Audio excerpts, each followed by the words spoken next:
Hello అండి, అందరికీ నమస్తే. అందరికీ ముందుగా విజయదశమి శుభాకాంక్షలు అండి. ఈరోజు మేము మా పందిరి వద్ద ఉన్నటువంటి అమ్మవారికి పొంగళ్ళు ఎత్తామండి. పొంగళ్ళు ఎత్తడం అంటే ప్రతి ఒక్క పేరెంటాళ్ళు వారి వారి ఇంటి వద్ద నుండి అమ్మవారికి పొంగళ్ళు అయితే తీసుకొని వస్తూ ఉంటారండి. ఈ పొంగళ్ళని అమ్మవారికి ఈరోజు నైవేద్యంగా పెడుతూ ఉంటారు.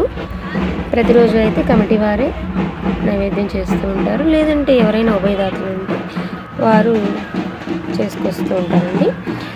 అయితే ఈరోజు మేము ప్రతి ఒక్క ఇంటి నుండి పొంగళ్ళు చేసుకొని వచ్చి అమ్మవారికి పొంగళ్ళు ఎత్తి 4 వీధులు పొంగళ్ళు అయితే తిరిగి వస్తూ ఉంటాయండి.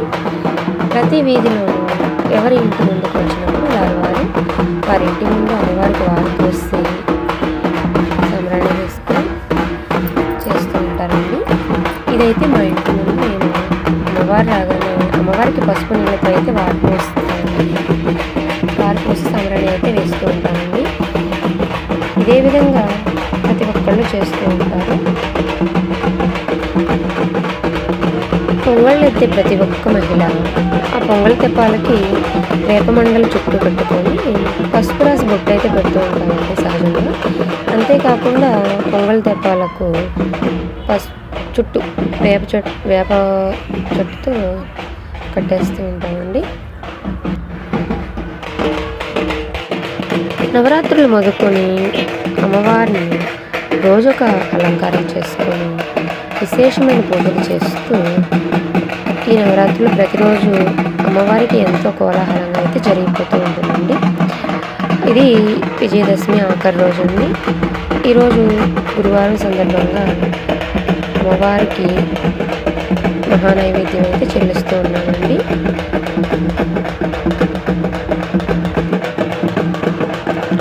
అయితే ఈరోజు పొంగళ్ళు ఎత్తుకొని మేము 4 వీధులు తిరిగి వచ్చేటప్పుడు 4 వీధుల్లో ఉన్నటువంటి ప్రతి ఒక్క అమ్మవారిని సందర్శించుకొని అమ్మవారి చుట్టూ ప్రదక్షిణ చేసి అక్కడ మళ్ళీ ఒక టెంకాయ కొట్టుకొని మళ్ళీ ముందుకు వెళ్తూ ఉంటామండి. ఇదే విధంగా ప్రతి ఒక్క అమ్మవారిని దర్శనం అయితే చేసుకుంటూ అమ్మవారికి మేళాలు మోగిస్తూ వెళ్తూ ఉంటామండి.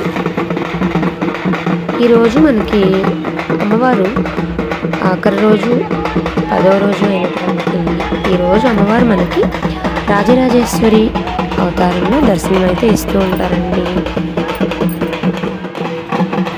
ముఖ్యమైన విషయం ఏంటి అంటే ఈ పొంగళ్ళు ఎత్తుకొని వెళ్ళేటప్పుడు మనం కాళ్ళకి చెప్పులు మాత్రం వేసుకోకూడదండి.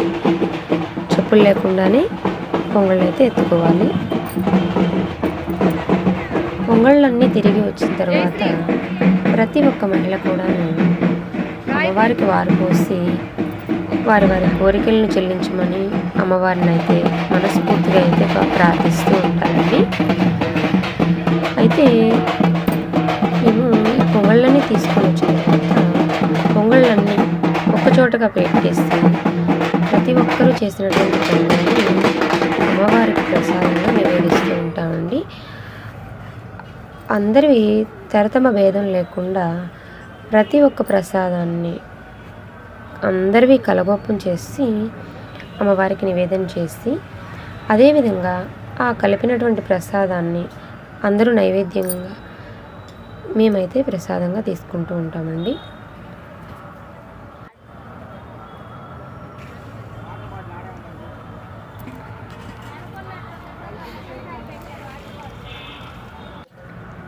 ప్రతి సంవత్సరం మా ఊర్లో ఇదే విధంగా అమ్మవారికి జాతర అయితే జరుగుతూ ఉంటుందండి.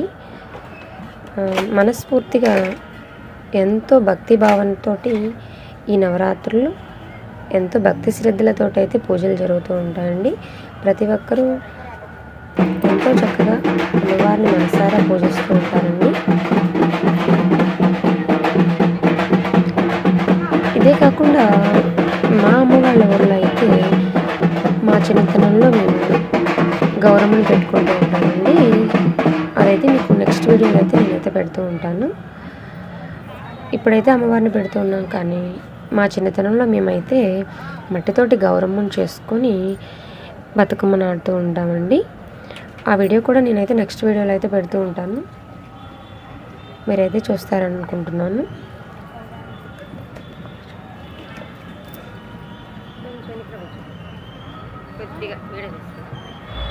అమ్మవారికి ఈరోజు మేము పొంగళ్ళతో పాటు అమ్మవారికి ఎంతో చలువ చేస్తే చలివిడి, పసుపు కుంకుమలు, పానకం, వడపప్పు బిందెలు కూడా తీసుకొని అయితే నగరోత్సవంలో పాల్గొంటూ ఉంటామండి. అమ్మవారికి చలివిడి అనేది ఎంతో అయితే చలువ చేస్తూ ఉంటుంది. తప్పనిసరిగా మేము అమ్మవారికి ఆఖరి రోజున చలివిడి తప్పనిసరి అయితే తీసుకెళ్తూ ఉంటామండి.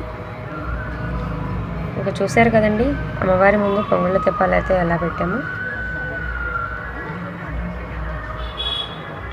ఊరు తిరిగి వచ్చిన తర్వాత అమ్మవారికి ఈ విధంగా మేమైతే పొంగళ్ళ నైవేద్యం చెల్లిస్తూ ఉంటామండి.